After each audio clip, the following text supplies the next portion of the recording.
is no better evidence that our party stands for equal opportunity than the reality that until yesterday, a senator from a most unlikely place was on serious consideration for a serious national political office. Let there be no reason going forward why any Kenyan should entertain any doubts whatsoever that the UDA and Kenya Kwanza stands for equal opportunity for all its members and indeed the citizens of our country. Also, let there be no reason whatsoever going forward that any citizen from wherever they come in this country should feel that they do not stand a fair chance in taking a shot at any position of leadership in our dear country. These are difficult times for our country. Our country is choking in debt. Prices of essential commodities have gone beyond the means of many of our citizens. Millions of our people are living in crippling poverty, and corruption continues to thrive in public offices, even as our people continue to suffer. I pledge to the millions of Kenyans who support the vision of a better Kenya presented by UDA and Kenya Kwanza that at this moment when our country is at the cusp of change, that I will do my best to join our leader, His Excellency William Ruto, his deputy designate, the Honorable Rigathi Gachagua, and the rest of the team to ensure that we get victory in the election scheduled for 9th August 2022. I urge all of us in the party, in the rank and file of the party, to support that who supported my candidature, to support our team in order to deliver a decisive victory. My candidature was not about me as a person. It was about the team. We must therefore subordinate ourselves to the greater cause of the team. In my 12 years of public service before I joined politics, and subsequently my 10 years in politics, a total of 22 years, I have been inspired by the philosophy that I would rather not score. I would rather not score for a team that is going to win, rather than to score for a team that is going to lose. For that reason, this philosophy has guided me to remain ruthlessly focused, resilient, and committed to the cause of overturning the ills that bedevil of our country and making sure that Kenya Kwanza, through the leadership of William Ruto, is able to usher in an administration that reforms our economy to include as many Kenyans as possible on the economic table.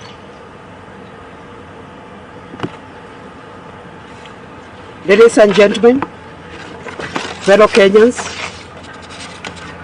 I am also inspired throughout my public life, before I joined politics and even in politics, by the principle never to run away from history. Instead, I have always believed in making history.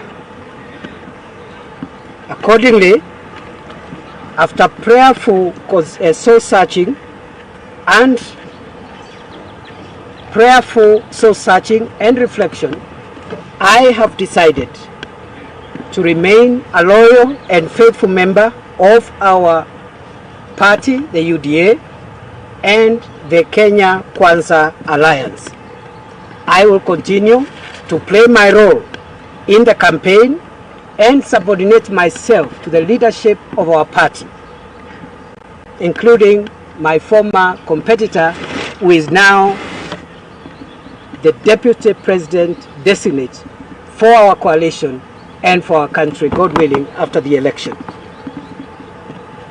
Ladies and gentlemen, for the remainder of the campaign period, I'll be available to offer my services even more robustly in the field and also in the boardroom, everywhere, to make sure that no vote that we can mobilize in our favor remains out there. I thank the people of Tharaka Nithi County who have given me the highest honor of my life of representing them for 10 years in the Senate of the Republic of Kenya. During that period, I have had the privilege of serving our country in additional roles. First, as the Senate Majority Leader for a period of 5 years, and later on as the Deputy Speaker of the Senate for a period of 3 years. As you are aware, on 22nd May 2022, I was removed from the office of Senate Deputy Speaker as a result of petty and malicious politics regrettably orchestrated by my former party leader, a leader I have always served loyally and have worked so hard to protect and defend. That notwithstanding, I have continued to serve the people of Tharaka Nithi and the people of Kenya as a senator in the Senate of our country.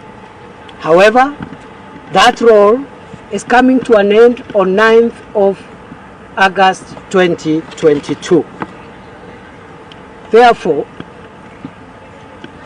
my political journey will be interrupted shortly on 9th of August 2022 because, as you are aware, after consultations with my party, I decided to disengage from county politics and concentrate on seeking national elective leadership positions. To the many of my friends and thousands of Kenyans of goodwill who supported me during my attempt to seek nomination to be the deputy presidential candidate of our party, I am eternally grateful to you. I wish we could have done better. I want to encourage you that we did our best in the circumstances, and if there has been any shortcomings in the process that our party put in place in the identification of our enemy, if we have made any mistakes, if there have been any shortcomings, those shortcomings are mine as the candidate, and they are not to be visited on any of those who supported my candidature. Our party put in place a very robust and rigorous process of identifying a running mate. I am a proud Kenyan that process, I think, is a process like no other. It included the use of opinion polls. It included the use of what I would call an electoral college of delegates from our party, and other methods which I think will build up in democratizing the future identification processes for this office, which has had a very short history in our country. Therefore, I want to announce today that my attempt at ascending or being nominated to ascend to a national elective leadership, having failed yesterday, I have taken the decision to take a break from elective politics starting 10th of August 2022. I will use the break to reorganize myself as I continue to fully support my party, UDA, and Kenya Kwanza administration to deliver to Kenyans upon assuming office.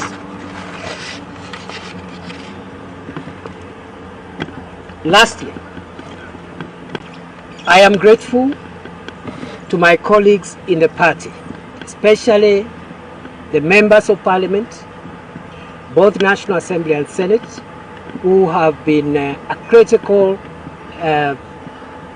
segment in this process that I've just explained. They did play a huge role in that process, and I know a good number of them did support my candidature. And as I said at the beginning, it is unlikely, and it's actually unprecedented, that a senator from a most unlikely corner of this country could get that kind of support from peers who come from far and wide. My colleagues, I am truly grateful. And I know, God willing, we will have an opportunity for me to make it up to you one day, and that day shall not be too far away. Finally, I have also reflected on how I will utilize my break, which break has been occasioned by the interruption of my career, which I have announced has to occur from 10th August 2022. And after prayerful reflection and consultation, I have decided that I will not be seeking for any appointive position whatsoever. However, I will remain available to my country in future should an opportunity arise to seek leadership positions that may be available at the national level in the future. That future, I don't know when it will be. But for the moment, I am proceeding on a break. I will continue to reorganize myself. I will support UDA and Kenya Kwanza now and after the election, but I am not available to perform any functions of an appointive nature whatsoever, so that can allow me to live my dream. When I left the academia and when I left my profession some 10 years ago, I knew I would have had an illustrious career as a technocrat and as an appointed official. That was a decision I had made, and I had been pushed by the desire to serve my country and apply my talents from the platform of elective politics.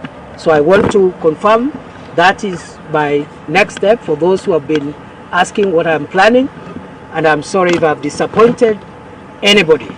I want to finish by saying I am very proud of myself. I am very proud of my supporters. I am very proud of my electorate, and I am very proud of how far Kenyans have traveled in terms of making it possible for any Kenyan to realize their dream and to contribute in the development of our country. I will not quit. I don't know the language of quitting. I'll stay put. I'll stay focused. I'll stay loyal to my friends. I'll stay loyal to my party. And I'm not also quitting the political space. This is my country. This is my homeland. I am not going anywhere. And I believe this is the best country on earth. And therefore, the opportunity that may come in future are opportunities we'll reflect on when that time comes. Thank you. God bless Kenya. Let us make history in August 2022 by replacing a government that does not respect its citizens with a government that honors and respects the contribution of each and every Kenyan. Asanteni, Mungu awabariki.